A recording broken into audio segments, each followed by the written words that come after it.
近日，中国湖北黄冈市一户居民爆料称，家人花了8万人民币彩礼娶回来的越南新娘小花，趁着去超市买衣服试穿的时候，居然逃跑了。无独有偶，黄冈市红安县密尔寺镇居民李先生也表示，他花了8万元娶回来越南新娘也跑了。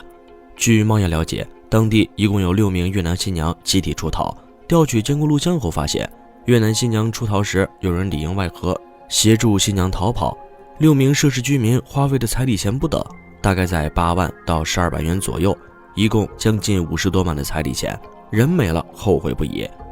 当事人以为找外国人就能成功，没想到还是失败了。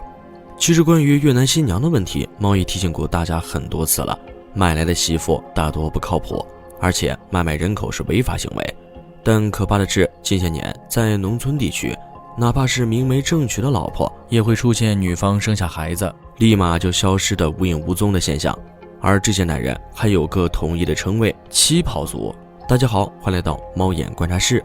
在这里，猫眼收集了天下最新的奇闻趣事，带您进入闻所未闻的奇异世界。点赞、订阅加小铃铛，精彩内容不容错过。老王是一个没媳妇的光棍汉，之前家里是有妻有儿，日子过得也是不亦乐乎。但就在前几年，妻子外出打工，有一次回家后和老王吵了一架，从此便再也没有回来。后来老王带着儿子生活，之后又娶了一个媳妇，但是2个人没过多久，小媳妇又跑了。之后老王又在网上找了一个女方来家里住了几天，带着他仅存的积蓄再次跑路。老王这次是彻底没了钱又没了人，于是老王媳妇又跑了，成为了村里人茶余饭后的谈资。离婚率远大于结婚率，成为了中国近几年的重要矛盾之一。据2021年民政局数据显示，中国的结婚率仅为7%，而离婚率却达到了43.53%，并且提出离婚的大多是女性。在离婚纠纷的司法大数据中，74%的离婚都是由女性提出的。这类女性都有一个共同特征，那就是结婚生子后迅速产生了后悔想法，选择了离婚。如此崩坏的婚姻体系诞生了一个群体性名词——旗袍族。男性花几十万彩礼，费尽九牛二虎之力娶到的妻子，结婚生了孩子之后，没多久就一溜烟的跑了，并且这个不分地域限制，不管是在农村还是城市，旗袍族都是一抓一大把。比打光棍更可怕，去父留子的旗袍族令数亿男子陷入了窒息，婚都结了，有的甚至已经生了2、3个孩子。可为什么还是会成为跑路大军呢？猫也认为归根结底有以下几种原因：一、早婚早孕。在农村很多地方都是17、18岁就结婚，有的甚至孩子都生了，到了24、25岁都该被称为老姑娘了。在他们还是孩子的年纪就选择了结婚和生子，他们连婚姻的实质意义都不知道是什么。小男孩和小女孩以夫妻的名义生活在一起，心智不成熟，人生经历也不足，面对生活中锅碗瓢盆等家庭琐事，只会显得吃力、尴尬和辛苦。他们多是被信奉先成家后立业的父母催着结婚，或者是偷吃禁果导致女方怀孕，双方家长一合计，不如早点结婚，面子上也过得去。而这种没有任何感情基础的婚姻是非常的不牢固的，有任何的风吹雨打都会要晃上3晃，也根本受不了外面一点点的诱惑。随着年龄的增长，他们会对爱情和婚姻有自己的看法和期待，不想再过那种被人安排好的人生。头脑开窍之后便一走了之，离开那个曾经禁锢自己的地方，去过自己向往的想要的生活，是一种逃离，也是一种解脱。2、为了钱财。根据2022年公布的人口统计数据显示，男女比例失衡已经是一个很严峻的问题，预计会有3000万的男性要打光棍，而在农村这种现象要更极端，比如已经结过婚甚至生过2、3个小孩的中年妇女，仍然可以挑选没有结过婚的年轻小伙，而彩礼也不会因此少1分，反而水涨船高。这种别说什么感情了，直接就是谈价钱的。而有一部分女性就以此来获得钱财，只要彩礼到手，哪怕跟对方再多过1天都难受。有的甚至在婚姻中就在物色下一个对象，就是俗称的骗婚。2020年8月，男子曾某在媒人舒某的介绍下，与女子刘某在怀化溆浦县见面相亲，在获得男方的好感后，刘某便旁敲侧击提出要见面礼、红包，舒某也在一旁帮腔。经不住女友的劝说，曾某共计给了对方66800元，但之后刘某就以各种理由拒绝再与曾某联系，曾某这才意识到自己应该是被骗了。2021年1月，刘某在晨曦县某镇上欲坐车回家时，被曾相过亲的王某、李某发现，两人和曾某的经历类似，和刘某有过一段缘，但钱给出去后，爱情就没了。两人将刘某扭送至公安机关，民警们顺藤摸瓜，揪出了刘某背后的诈骗集团。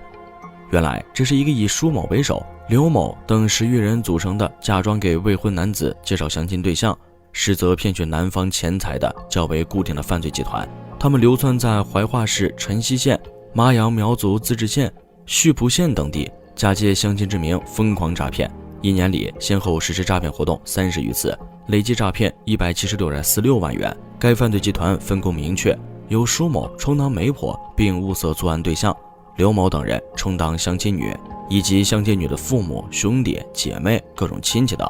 为营造出真实性，在交往过程中，相亲女还会留宿在男方家中同床共枕，等到骗取对方好感后，再以要见面礼、订婚彩礼等方式向男方索要钱款。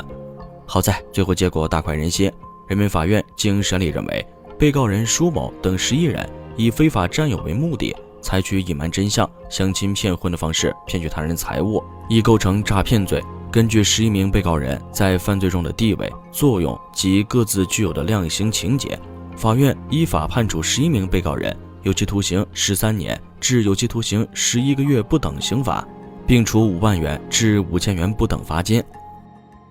3. 思想落后。伴随着流行性观念在女性撑起半边天意识的影响，女性的社会地位越来越高，不少女性能够凭借独立优秀的个人才能在职场上叱咤风云，但职场和亲密关系本就是两码事，甚至说大部分职场上优秀女性的个人婚姻比我们想象中要糟糕得多。造成这种现象的原因，其实还是要归结到家庭性别分工意识上。在传统的家庭性别分工意识里，倡导男强女弱，家庭性别分工意识并没有与社会性别分工意识同步。女人在家庭中依旧要附属于男人，男主外女主内的观念依旧根植于大部分中国男性的意识当中。电影《30而已》里面的顾佳就是一个典型例子。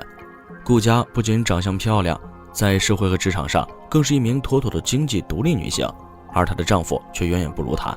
可就是这样优秀的女性，在家庭地位的捍卫上依旧茫然无措，只要一回到家，她就变成了那个低眉顺目、侍奉丈夫、照顾家庭、孝敬公婆的贤妻良母。男主外女主内的思想对于顾佳更显弱势的丈夫而言，成为了一种无形的压力。顾佳努力用行动为丈夫减轻心理负担，在外拼事业，在家投入的全部精力，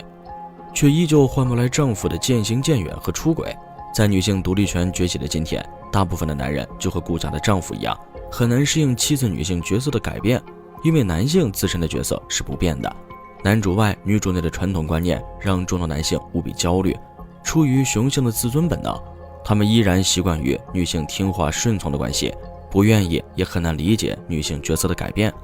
而女性角色一方面发生了巨大改变，她们有了更多社会资源后，家庭地位也随之提高，就必然对男性要求更高。比如，如果女性收入高于男性，女性就想倡导男性在家带孩子，然而男性无法满足女性的角色变化的期望，视之为笑话，要求女性继续多顾家。那么问题来了，女性一方面想要追求平等，一边自身在家庭分工中又矛盾重重，就容易导致两种情况的出现：第一，得不到丈夫的理解下以离婚收场；第二，自身以更高的标准作为对等条件，不仅要做贤妻良母，还要顶着压力维持大部分的经济来源，执行内外兼修的高要求。很显然，70%的女性选择了前者，因为后者压力实在太大。女性在家庭性别意识转型分工上的无能为力，才是旗袍族现象发生的根本原因。好了，今天的内容到这里就结束了。大家认为应该如何改善旗袍族这一现象呢？欢迎在下方留言分享。最后再求一波点赞和订阅。如果你喜欢我的影片，千万别忘了按下小铃铛，这样才不会错过接下来的精彩影片哦。我们下期节目不见不散。